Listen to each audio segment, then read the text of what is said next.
guys, welcome to Axew's Reading Corner. This is the first episode, and I'm so excited to do this because I'm doing it on my favorite book of all time, dealing with the Civil War. It's called The Fall of the House of Dixie, The Civil War and the Social Revolution That Transformed the South by Bruce Levine. I absolutely adore this book because it's a new take on the South's losing.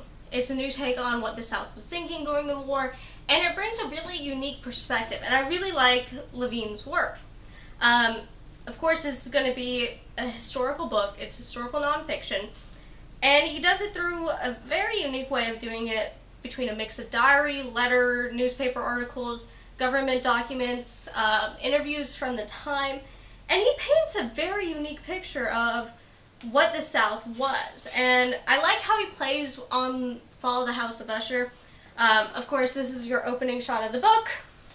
And I have to say, it's one of my most favorite Southern stories because it takes the idea of the defeatist South where everything's ruined and kind of reevaluates it into a new narrative. And that's what I think is so interesting about the Fall of the House of Dixie and how he kind of starts it off and how he proceeds to tell this story, this narrative of what the South was actually like. Of course, he's going to start in 1858, before it, on a planter's house. The guy's name is James Henry Hammond, and he starts to explain, the South's mindset. In this book, there's a woman who was talking about, a white woman who was talking about having to sell slaves and break up families and how it devastated her as much as it devastated the slaves because she couldn't stand to see the slaves crying as they were leaving.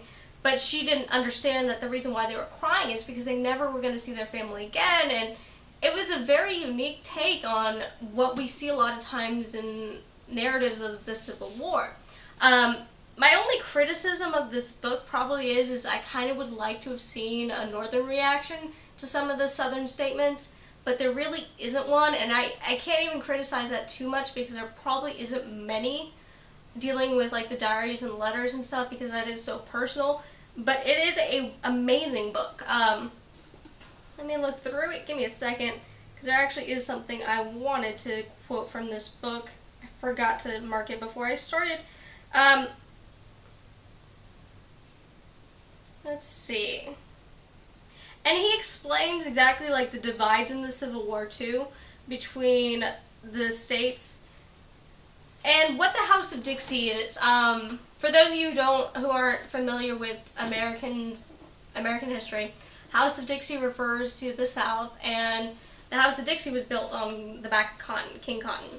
So a lot of these plantations were cotton plantations that he talks about, and he also talks about the new and old order coming up, how the South reacts, and the social reforms that are going to happen, including you have the Jim Crow laws, you have the Black Code that comes up, and you have all these changes that these Southerners are not used to at all. And he does a very good way of painting the picture of the South coming through as kind of this confused nation, where keeping it into perspective, not saying, oh, the South will rise again, or the South was robbed, or the South is this horrible place. He keeps a very neutral position on this, and I really like the non-bias that he presents, because sometimes when you read stuff about the South, especially during the Civil War, you will have a lot of bias. Either people will hate the South, or they will love the South and say, oh, the South will rise again, they were robbed. Alright, here it is. So it was evidently true the Confederate could count on active support, not merely from a particular party or class, or even from just one race. They cried to arms, to arms. It heard from every lip, one Southern volunteer enthused. Though the length and breadth of the land, the triumph of war is sounding, cheered Catherine Stone.